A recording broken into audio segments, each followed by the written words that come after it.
Bonjour à toutes et à tous. Je suis très heureuse de pouvoir introduire aujourd'hui ce colloque organisé par l'association Dyspraxie France 10 qui réunit les expertises pour étudier les enjeux d'un trouble du développement de la coordination, plus communément appelé dyspraxie, dans tous les domaines de la vie quotidienne.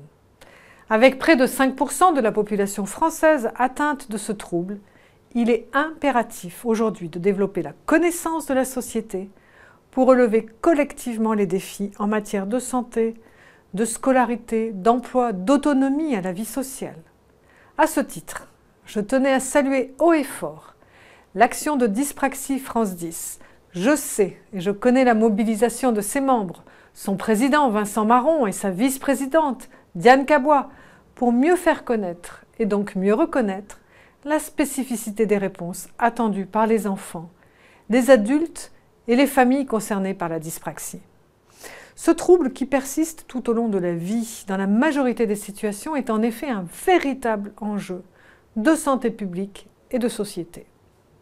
Et le premier défi qui vous réunit aujourd'hui, c'est de permettre une meilleure reconnaissance, une identification de la dyspraxie qui, certes, fait partie de la famille des troubles du neurodéveloppement et des dys, mais qui comporte de vraies spécificités.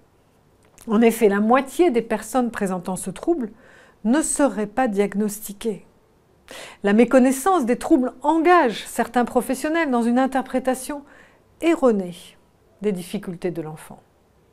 Il est insupportable de s'entendre dire aujourd'hui encore qu'un enfant touché par la dyspraxie est un enfant maladroit, étourdi, agité, en refus de faire, ou même paresseux.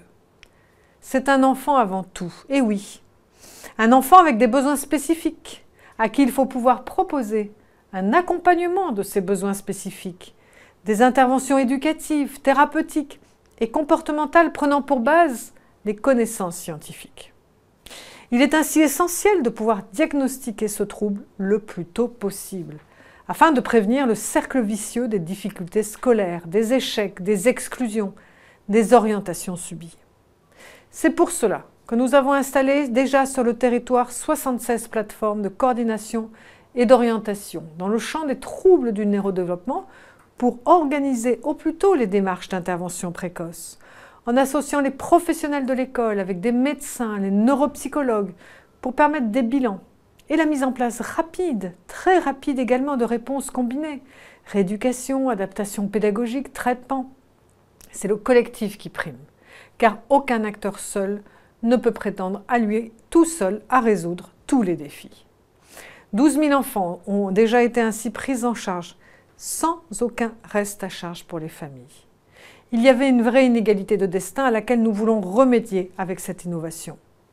Et permettez-moi de vous rappeler que nous les développons sur les 7-12 ans, ces fameuses plateformes. Mieux reconnaître, pour mieux agir, c'est aussi engager l'effort de sensibilisation et de formation.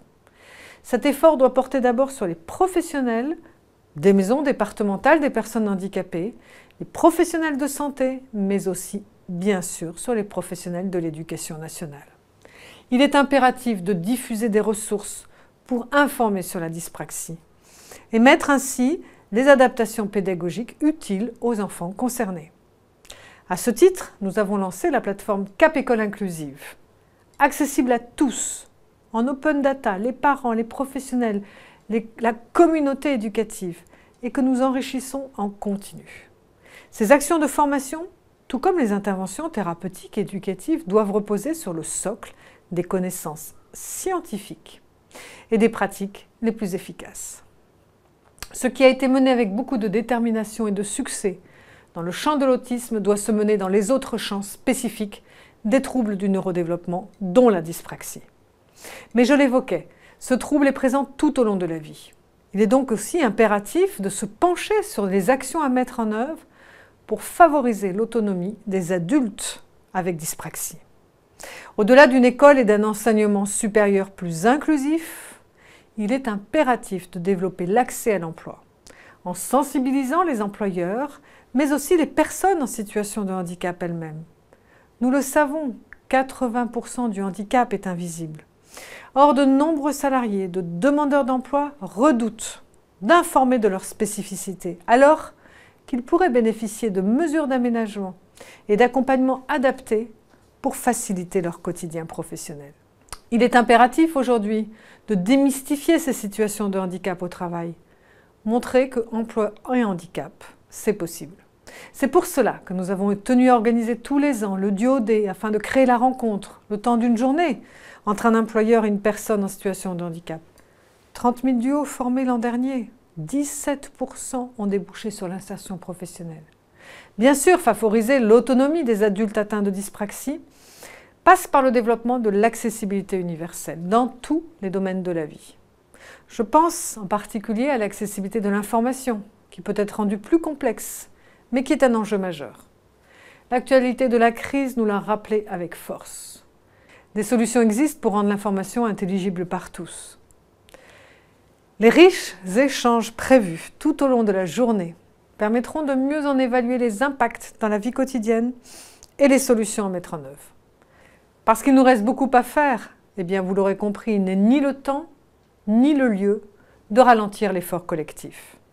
Et vous pourrez compter sur ma détermination. En conclusion, je tiens encore une fois à saluer l'importance et le dynamisme de la mobilisation collective de votre association, des associations, sur les enjeux autour du trouble du développement de la coordination.